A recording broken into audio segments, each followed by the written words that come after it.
Kisah Nabi Muhammad Sallallahu Alaihi Wasallam. Lahirnya Nabi terakhir. Ribuan tahun lalu, Mekah hanyalah sebuah lembah di tengah padang pasir, tempat persinggahan para kafilah dagang yang kemudian diubah menjadi sebuah kota di masa kekuasaan Nabi Ismail alaihissalam. Kota Mekah juga menjadi saksi atas lahirnya Khatamul Anbiya, penutup para nabi. Beliau adalah Muhammad bin Abdullah. Nenek moyang Nabi Muhammad bernama Hashim bin Abdul Manaf. Saat Hashim berkuasa, kota Mekah terkenal dengan pusat perdagangannya yang makmur. Tidak ada yang dapat menyaingi kemampuan berdagang masyarakat Mekah pada saat itu. Namun sayangnya, kehebatan masyarakat Mekah dalam berdagang tidak sebanding dengan kebiasaan jahiliyah yang sering mereka lakukan. Hei, lihatlah burung itu. Dari tadi ia terbang di atas kepalaku, lalu berbelok ke arah kiri. Nenekku pernah berkata, jika burung itu berbelok ke arah kiri, maka kau akan tertimpa sial. Benarkah ucapanmu? Ya, tentu saja. Menurut kepercayaan masyarakat jahiliyah, jika burung itu berbelok ke arah kanan, maka nasib baik akan datang. Begitupun sebaliknya. Orang-orang Arab pada masa jahiliyah sangat percaya pada tahayul. Kebiasaan jahil lainnya adalah tentang penyembahan berhala. Awal mula penyembahan berhala di kota Mekah ketika seorang bernama Amr bin Luhai membawa sebuah berhala besar bernama Hubal dari Syam. Lalu diletakkan berhala Hubal itu di sekitar Ka'bah dan dia menyuruh orang-orang menyembahnya. Ayo cepat, bawa kemari minumannya. Kerongkonganku rasanya kering sekali. Sabarlah sebentar kawan. Bagaimana kalau kita berjudi sambil minum-minum? Tawaranmu sungguh menggiurkan. Tentu aku tidak bisa melewatkannya kali ini. Hei, kamu yang duduk di sana, panggil para penari untuk menghibur kami. Tidak hanya berjudi dan minum arak, pencurian, perampokan juga hal yang sering terjadi. Sasarannya orang asing yang mereka temui di jalan. Hei kau, cepat turun dan serahkan semua harta yang kalian bawa. Mulai saat ini, kau dan istrimu adalah budak di rumahku. Kalian berdua jangan sekali-kali berani melawanku, atau nyawa kalian melayang. Tak terasa tahun demi tahun berlalu dengan cepat. Kepemimpinan Hashim digantikan oleh pemimpin yang lebih muda dan berkompeten di saat usianya telah lanjut. Sebelum beliau meninggal, Hashim mewariskan banyak sekali harta kepada Abdul Muthalib. Wahai keponakanku, semua ini adalah harta milik ayahmu. Kau pantas mendapatkannya. Terima kasih, wahai paman. Aku akan menggunakan semua harta peninggalan ayahku untuk kebaikan. Saat ini, Abdul Muthalib berperan sebagai sikayah, yaitu orang yang bertugas menyediakan air dan makanan bagi pengunjung Ka'bah.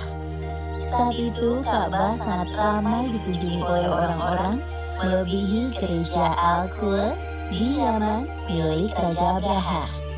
Namun, seiring berjalannya waktu, persediaan air semakin menipis. Pada saat itulah, Abdul Muthalib teringat tentang cerita sumur Zam-Zam. Banyak orang mengatakan bahwa sumur Zam-Zam telah tertimbun tanah ratusan tahun yang lalu, jadi mustahil jika ditemukan. Sepertinya aku harus menemukan sumur Zam-Zam itu. Apalagi tugasku sekarang sebagai Sihol ya. Kemudian beliau memanggil salah satu putranya yang bernama Haris. Wahai Haris, anakku, kemarilah. Dapatkah engkau menemaniku mencari sumur Zam-Zam yang telah tertimbun tanah ratusan tahun lamanya itu? Baiklah, dengan senang hati aku siap membantumu mencari sumur Zam-Zam itu, wahai ayah. Abdul Muthalib dan Haris berpencar dalam menggali di beberapa tempat, namun tidak ada hasil. Wahai ayah, apa mungkin sumur Zam-Zam benar-benar telah lenyap tertimbun tanah? Wahai anakku, kalau kita bersabar, Allah akan memudahkan pencarian kita. Orang-orang yang melihat perbuatan Abdul Muthalib dan Haris hanya bisa mencemooh. Wahai Abdul Muthalib, mengapa engkau mengerjakan perbuatan yang sia-sia? Sumur itu telah lama hilang tertimbun tanah. benar yang dikatakannya.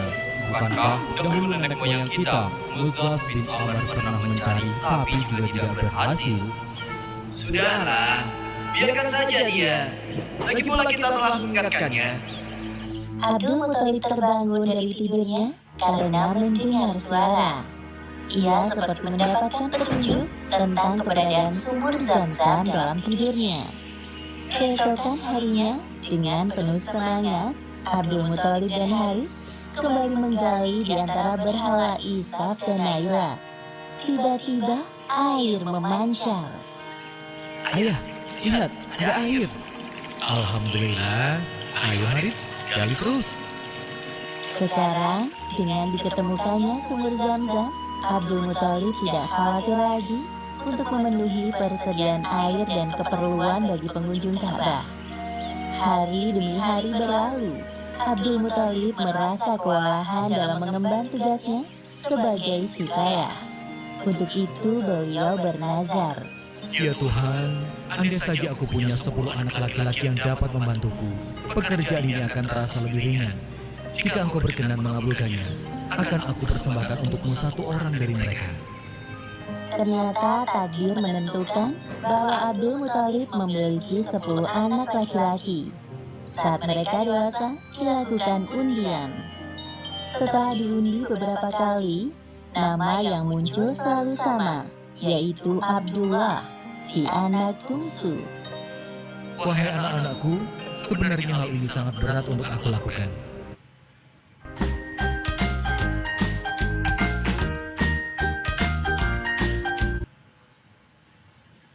Tapi aku telah terlanjur bernazar.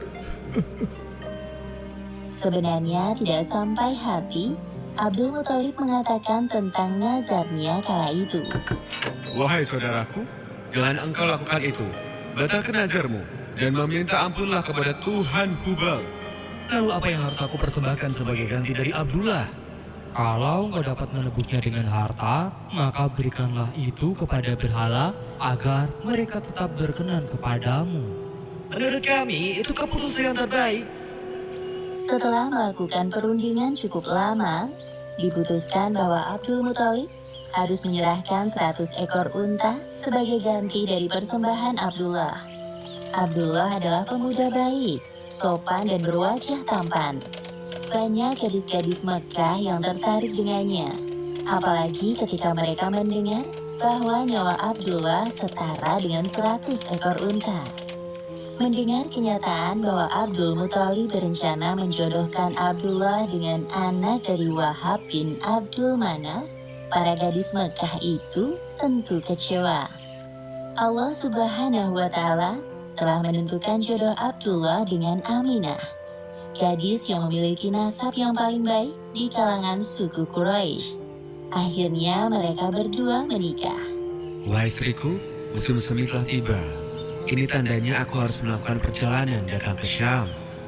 Pada saat itu, Aminah sedang hamil muda. Jika itu memang kewajibanmu, pergilah wahai suamiku. Meskipun sesungguhnya, aku sangat berat untuk melepas kepergianmu. Simpan kekhawatiranmu, wahai istriku. Aku sekarang ini harus bekerja keras untuk calon bayi yang ada di dalam kandunganmu ini. Keesokan harinya, Abdullah berangkat bersama kafilah dagang yang lain. Aminah melepas kepergian suaminya dengan doa. Perjalanan dagang Abdullah berjalan lancar. Dalam perjalanan pulang, Abdullah singgah di Madinah untuk menemui sanak saudara dari ibunya. Ketika beristirahat, tiba-tiba Abdullah merasakan kesakitan dan merasa tidak sanggup melanjutkan perjalanan. Wahai kawanku, sepertinya aku tidak sanggup untuk melanjutkan perjalanan ke Mekah. Tolong sampaikan kabar tidak baik ini kepada ayahku. Baik, wahai Abdullah, aku akan menyampaikannya kepada Abdul Muthalib sesampainya di Mekah. Ketika berita itu sampai ke telinga Abdul Muthalib, beliau segera menyuruh anak sulungnya, Haris, untuk melihat kondisi Abdullah dan mengajaknya untuk pulang ke Mekah. Namun setibanya Haris di Madinah, Abdullah telah meninggal beberapa saat sebelum kau datang, wahai Haris. Inna lillahi wa inna ilaihi raji'un. Semua anggota keluarga Abdul Muthalib berduka mendengar kematian Abdullah.